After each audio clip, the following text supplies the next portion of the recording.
جلس مرة النبي يبكي، اللهم صل على محمد. إذا ما حبيت الرسول بعد هالكلام، بعد هالحديث هذا، راجع نفسك.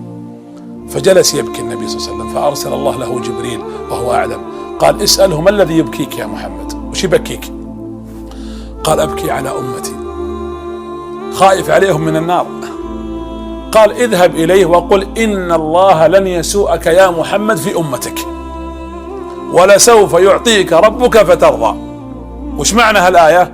يوم القيامة، يوم القيامة لما يدخل أهل الجنة الجنة ويدخل أهل النار النار، يشوف الناس اللي دخلت النار، حتى اللي دخلوا النار يا رسول الله، حتى اللي دخلوا النار، يعني هو دخل المؤمنين إلى الجنة وشفع للناس كلها يوم القيامة، ارفع رأسك وسل تعطى واشفع تشفع، ودخل المؤمنين للجنة وطق باب الجنة وفتح له باب الجنة، خلاص دخل المؤمنون الجنة، ومن اتبعك دخل الجنة، من عصاك دخل النار.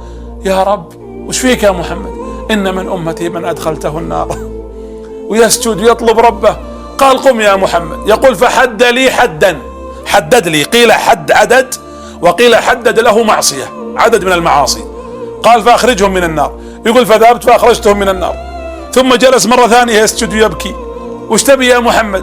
قال يا رب إن من أمتي من دخل في النار. قال فحد لي حدا، قال اذهب وأخرج كل من كان في قلبي مثقال ذرة من إيمان.